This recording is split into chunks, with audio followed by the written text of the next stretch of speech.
The Japanese website, the Map Times, published the top 20 digital cameras by sales for 2021. Well, it's actually from April 2021 to March 2022, so it's really the top 20 digital camera sales for most of 2021 and some of 2022. I've got the details, but first I encourage you to subscribe and choose all notifications so you're kept informed on the latest camera gear news and rumors. There are some big surprises in the top 20. The top 3 positions are dedicated to full-frame cameras, and that's a bit of a surprise too, because generally it's the lower-priced cameras that sell more. And look at that OM1 by OM Systems. After just a few months, it launched back in February, it's now in 6th position. And while Sony has the top spot, we don't have any other cameras from Sony until 12th place, but Sony does dominate the top 20 with 6 cameras. Shouldn't be a surprise that the Canon R5 is selling very well. After all, it's pretty well hard to find it at your local camera store, B&H, Adorama, or anywhere else. Shortly after they arrive in stock, they usually sell out. The Canon R5 is in 5th position, and the R6 is also doing well in 2nd position. But surprisingly, in 3rd place, we have the Canon EOS RP, a camera that was released in 2019, and while a very good photography camera, it's rather lacking on the video specs. And of course, in 4th place, we have the Nikon ZFC, a camera that continues to do well and impress. We see Nikon in 4th place with the ZFC, and the Z9 in 11th place with the Nikon Z5 in 19th place. So cool, right? Interesting. I mean, I find this stuff interesting. I kind of like these charts, these top 10s, these top 20s, just because I'm curious. I mean, I like cameras. I'm sure I have the Canon R5, but that doesn't mean I don't like Sony or Nikon or Lumix. It's very expensive. This is almost more expensive than golf when it comes to maintaining different cameras and lenses. To be able to have multiple systems, it's a luxury that very few of us can afford. So I love looking at these charts. I like to see what is selling well, what are the changes. And yes, we do have a lot of things going on in the market, a lot of issues that make it hard for camera companies to actually ship units. So it's not really a fair indication of what consumers are demanding. It's a fair indication of what is selling in a limited market, the Japanese market. But there is something interesting that this will tell us. When we see Sony, Canon, Nikon, or anybody else consistently dominate the top 10 or the top 20, especially the top 10, that tells you that there's an awful lot of demand for the products and that they're selling. The manufacturers aren't the only companies that see this.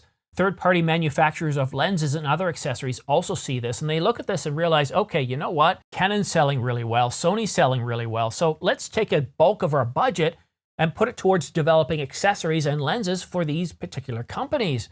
Nikon's doing okay. The Z9 looks like it's doing well.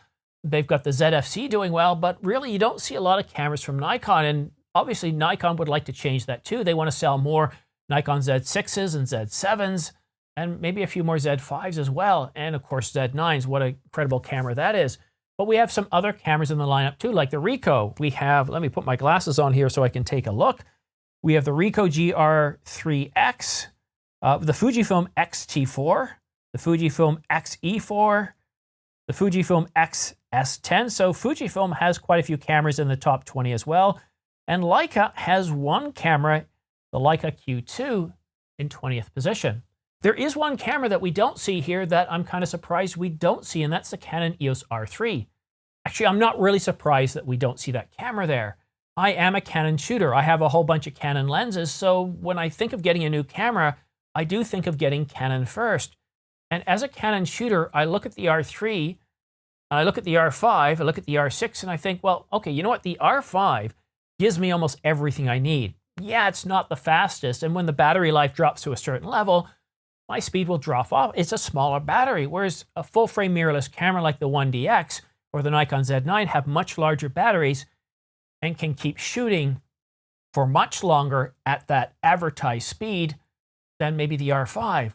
But the R3, it's $500 more than the Z9. It's $500 less than the 1DX Mark III, and it's $500 less than the Sony Alpha 1. It's a camera that doesn't make a whole lot of sense to me. The R5 has better video specs, although the R3 does have better stills capabilities.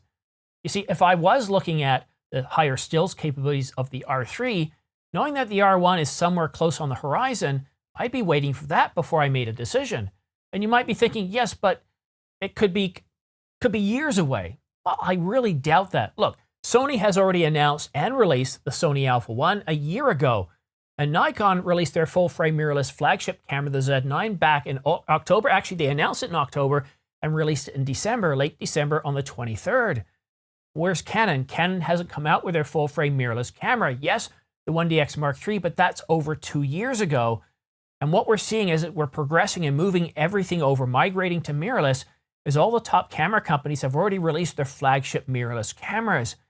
We know that Canon is working on the R1. We know that they're looking at the R3 and the feedback from the R3.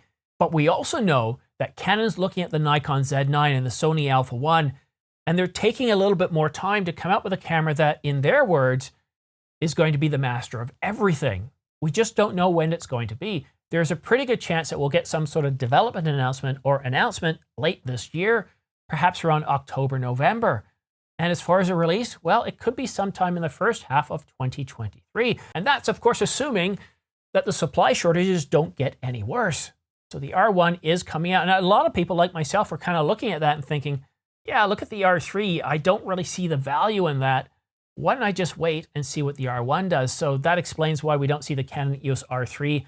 But what do you think? Do you really care about these lists? Does it matter to you at all? Do you follow them? Well, you're watching this video, so there must be some interest. Unless, of course, you just like hearing me talk, and I can't imagine that's the case. I love top 10s. I love top 20s. If you like this kind of information, tell me why and what kind of top 10 information you like. Do you like information about sales? Do you like information about shipped units? Do you like information that comes directly from customers that are boiled down, providing us a bit more insight into what people are wanting in cameras? For example, APS-C versus micro four thirds versus full frame or even medium format. Let me know in the comments section down below. And of course, if you want to stay up to date on the latest camera news and rumors about gear, lenses, accessories, etc., go ahead and subscribe and choose all notifications. And that way you'll be kept up to date in the latest camera news and rumors, as I'll be sending out a notification, well, actually YouTube will, about my latest videos. That's it for now. Thank you so much for watching. We'll see you again soon.